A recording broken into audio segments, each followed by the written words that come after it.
श्रीमद् रामायणम्। धन्य है श्री राम, धन्य है।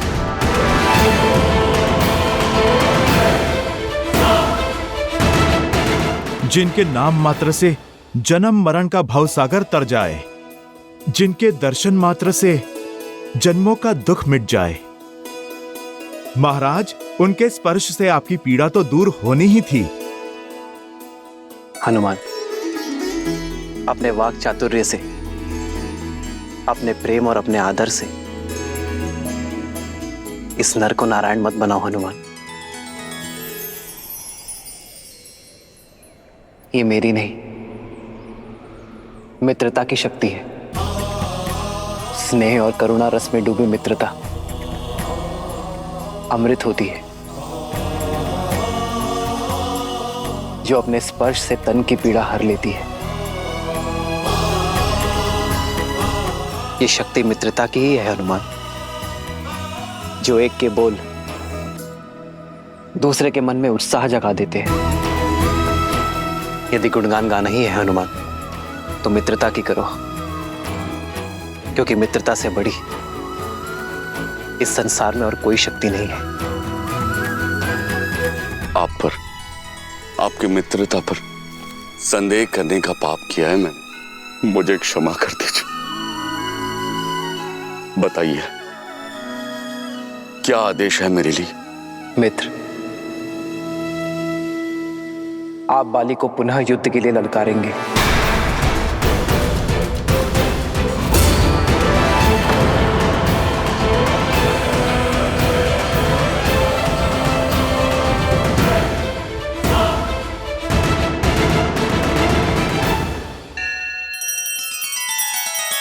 श्री रामचंद्र कृपालु भजु मन हरण भव भय दारुणम्। नव कंज लोचन कंज मुख कर कंज पद कंजारुणम्।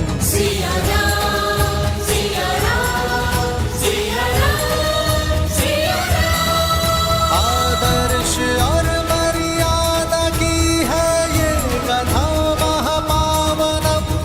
काट मद श्री से मिला दे श्रीमद् रामायणम्।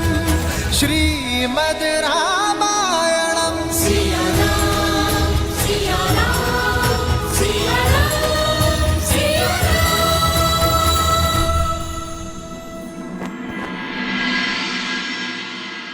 मैं जहां तुम्हें ले जा रहा हूं, वो स्थान मेरे लिए पवित्र और अत्यंत प्रिय है। लंका का सभागार। देखो, देखो इसकी भव्यता।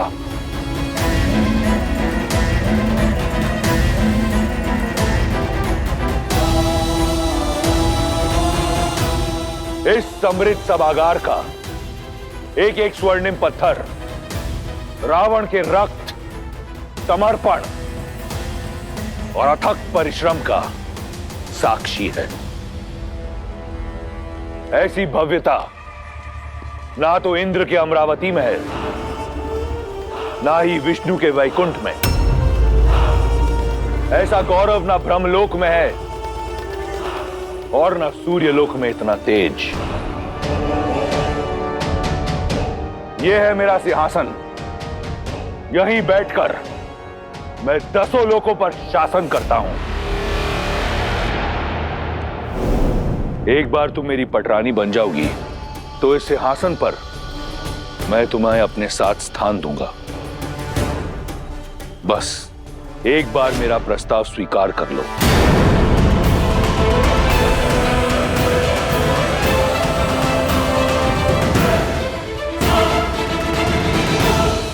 ये सम्मान, ये प्रतिष्ठा मैंने अपने बल पर अर्जित की है।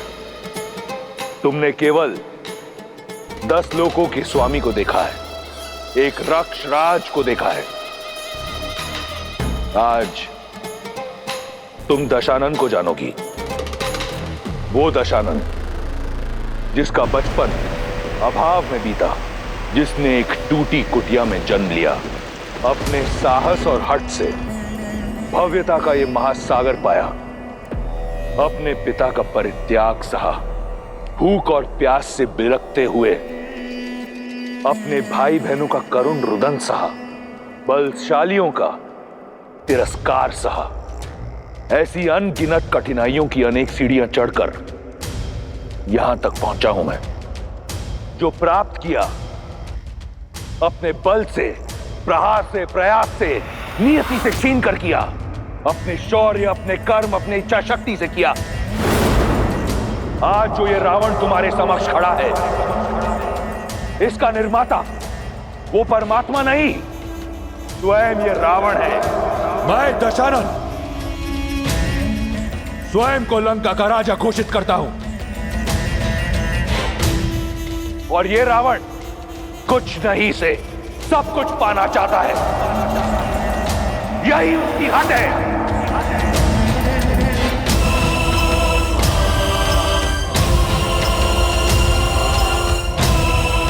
बस यही है लंकेश दशानन रावण की कथा, उसकी विजय गाथा।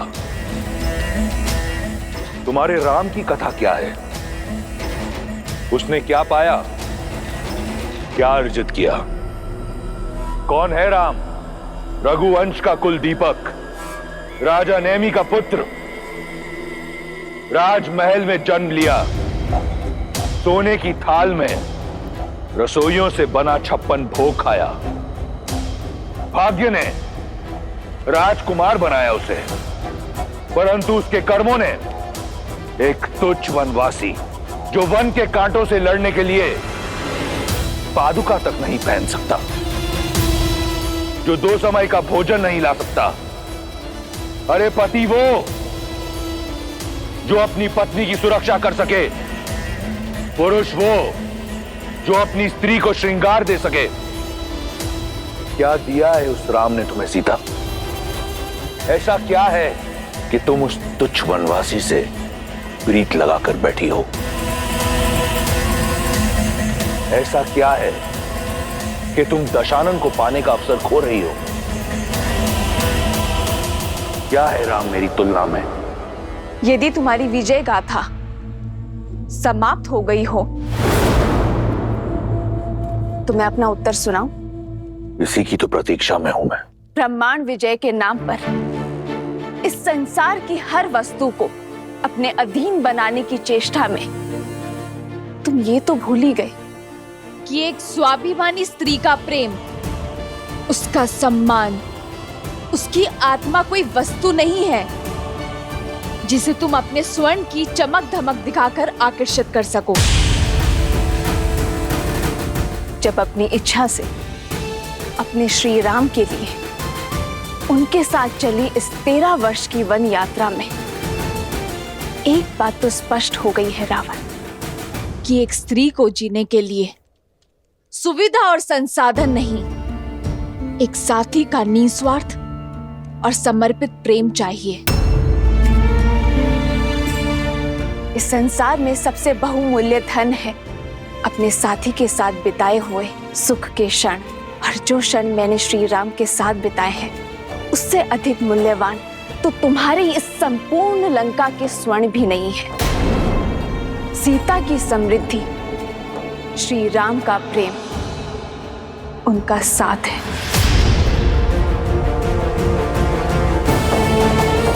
तुम अपनी संपत्ति दिखा रहे हो ना रावण, परंतु ये भूल गए संपत्ति अपनों से बनती है, उनके आदर और सम्मान से बनती है, भय से नहीं। तुम्हारे भाई है ना ये, कितना प्रेम और कितना सम्मान करते हैं ये तुम्हारा, या केवल भय है इन्हें तुमसे?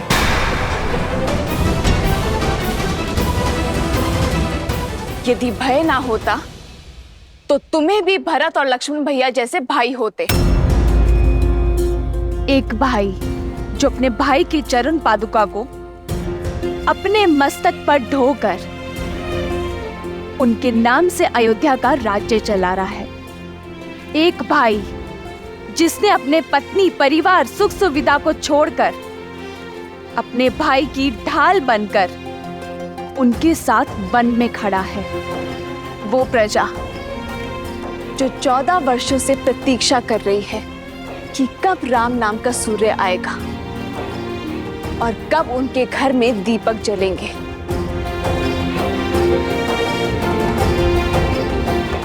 क्या है तुम्हारे पास?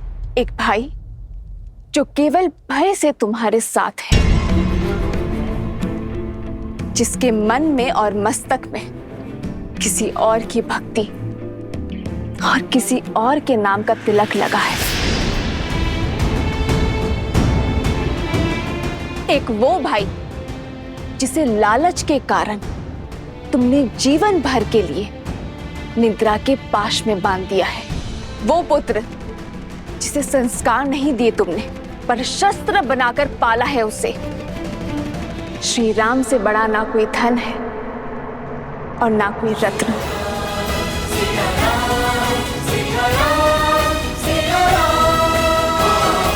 जिस सीता को श्री राम ने अपने हृदय के सिंहासन पर बिठाया हो, उसे तुम इस स्वर्ण सिंहासन का लोभ दे रहे हो। जीते होंगे तुमने लोक, किंतु मेरे श्री राम ने अयोध्या से निकलकर इतने हृदय जीते हैं कि यदि तुम गिनने बैठोगे ना, तो तुम्हारा ये जीवन कम पड़ जाएगा। तुम इन स्वर्णिम शिलाओं पर दम ले रहे हो। मेरे श्री राम ने शिलाओं में प्राण दिए हैं। प्रेम वो धागा है, वो बंधन है जो हर लोभ, हर लालसा से परे है। अपनी समृद्धि को बढ़ाने में ध्यान केंद्रित करो रावण, किसी और की स्त्री को अपना बनाने में नहीं, क्योंकि समृद्धि की परिभाषा प्रेम और आदर है, जो मेरे मन में श्री राम के लिए अपार है। अब भी समय शेष है रावण, क्षमा मांग लो मेरे श्री राम से। मुझे ससम्मान पुनः लौटा दो उन्हें और अपने इस सिंहासन पर अपनी पत्नी को ससम्मान स्थान दो। नहीं आएगा तुम्हारा राम, नहीं आएगा तुम्हारा राम। आएंगे, मेरे राम आएंगे। विश्वास को बांध कर रख सके ऐसा कोई पाश नहीं, प्रेम पार ना कर सके ऐसा कोई सागर नहीं। मेरे श्री राम आएंगे मुझे लेने।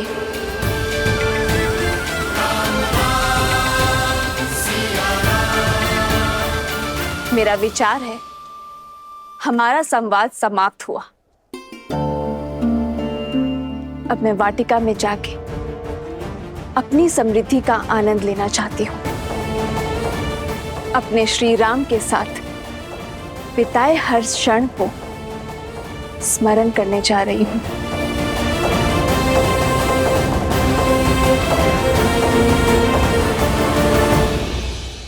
रुको सीता,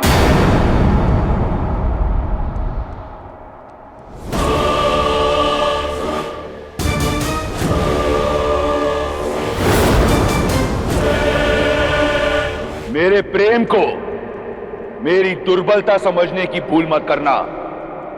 मैं तुम्हारे समक्ष प्रेम का निवेदन लेकर आया था, याचना न ये। मेरे भीतर जल रही क्रोध की ज्वाला को मत भड़काओ। यदि मेरा हृदय तुम्हारे प्रेम से रिक्त हो गया तो ये क्रूर बन जाएगा। यदि मैं तुम्हारा प्रेम ना पा सका तो ये समस्त संसार रावण के नाम मात्र से भयभीत होगा। मेरे भीतर सो रहे राक्षस को मत जगाओ।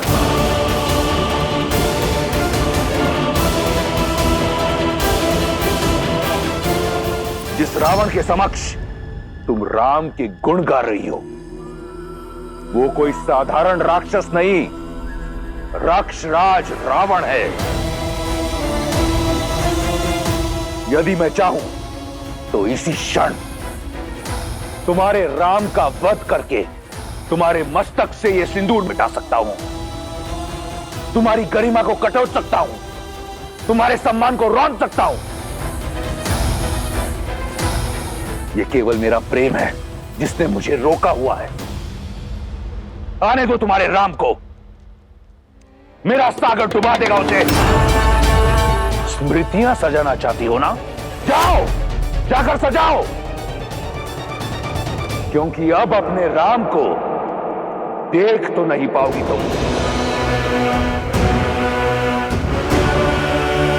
विभीषण, इससे पहले कि मैं इसका अध्याय यहीं समाप्त कर दूं, ले जाओ इसे।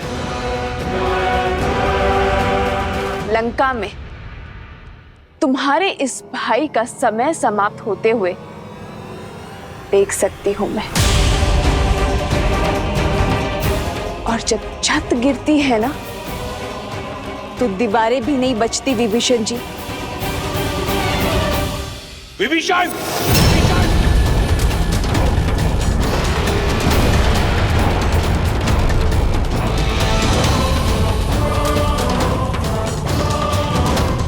देवी,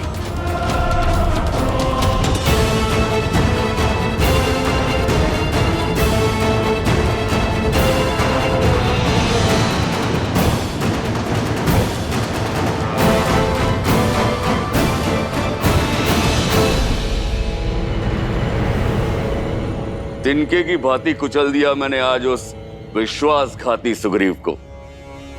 मेरे समक्ष ऐसे चीख रहा था जैसे गज के पांव के नीचे मूषक। इतना आनंद तो मुझे जीवन में कभी नहीं आया था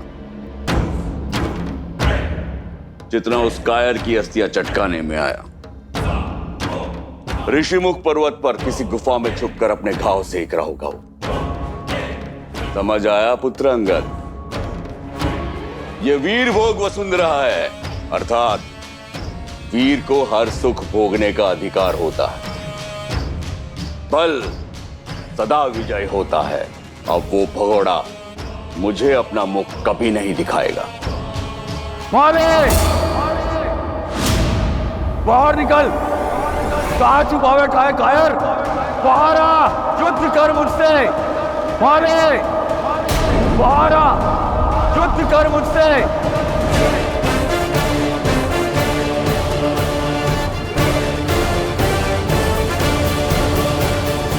भैया, आपके कहने पर मैंने वानरराज सुग्रीव को पुष्पों की माला पहना तो दी है, परंतु क्या बाली एक बार पुनः बाहर आएगा?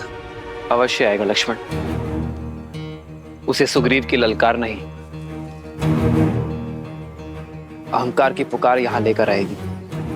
परंतु आप इतने विश्वास के साथ कैसे कह सकते हैं भैया? यदि बाली ने सुग्रीव के गले में वो माला देख ली और उसे संदेह हो गया तो? यदि उसे हमारी योजना का तनिक भी भान हो गया तो फिर? अभिमान की पट्टी बहुत गाढ़ी होती है लक्ष्मण। एक बार नेत्रों पर पड़ जाए फिर कुछ दिखाई नहीं देता। बल के मद में डूबे अभिमानी ये जान ही नहीं पाते कि उन्हें कौन से युद्ध लड़ने चाहिए और कौन से टालने।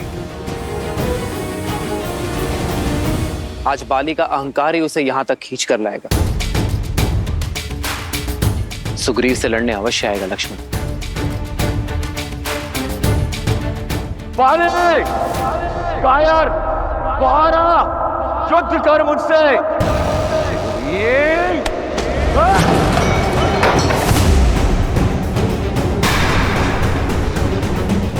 प्रतीत होता है सुग्रीव को हारने में आनंद आने लगा है। एक बार मृत्यु का सामना करके दोबारा लौटाए वो। उसने बाली को ललकारा है। इस बार ये ललकार समाप्त करके ही लौटूंगा। नहीं स्वामी, रुक जाइए। तनिक सोचिए, अभी कुछ प्रहर पहले ही आपसे पराजित और लज्जित होकर गए हैं सुग्रीव, और इतने शीघ्र आकर आपको पुनः ललकार दी है उन्होंने। स्वामी, मुझे शंका हो रही है। शंका ये करो कि इस द्वंद्व के पश्चात वो लौट पाएगा या नहीं। कायर लौट के आया है। अस्थियां तो पहले ही तोड़ चुका हूं। आज उसकी सांसों की माला भी तोड़ दूंगा। समझने का प्रयास कीजिए स्वामी। व्यक्ति ऐसा तभी करता है जब कोई षड्यंत्रघात हो या किसी शक्तिशाली मित्र का साथ हो। और गुप्तचरों ने हमें सूचित भी किया है कि सुग्रीव ने श्री राम के साथ संधि कर ली है।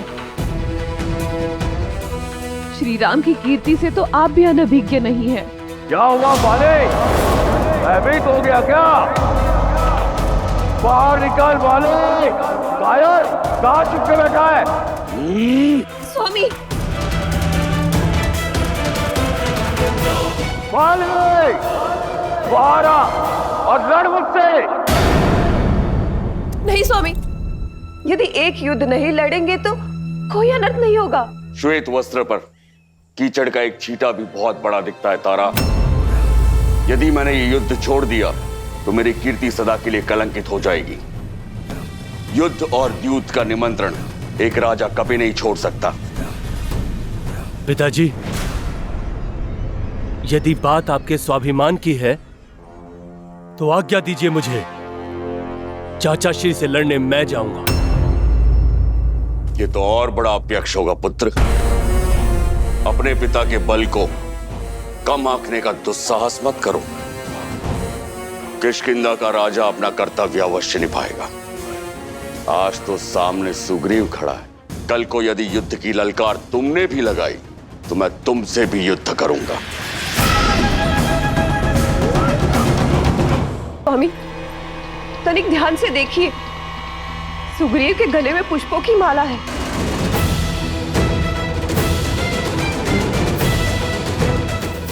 अब तो समझ जाइए स्वामी, सुग्रीव अवश्य ही कुछ अनिष्ट करने वाला है। कहीं ये संकेत तो नहीं किसी आघात का? यदि पुष्पों की ये माला राम की कोई योजना भी हुई तो भी मैं बाहर जाऊंगा। सुना है राम के विषय में, वो बड़ा ही पराक्रमी है, न्यायवादी है, मर्यादा का प्रतीक है। सोचो तारा, तुम्हारे बाली का भय एक मर्यादा पुरुषोत्तम से भी अधर्म करवाएगा। सोचो क्या कीर्ति होगी मेरी कि मेरे विरुद्ध राम को षड्यंत्र करना पड़ा। आज या तो सुग्रीव के सांसों की लड़ी टूटेगी या राम के मर्यादा की कड़ी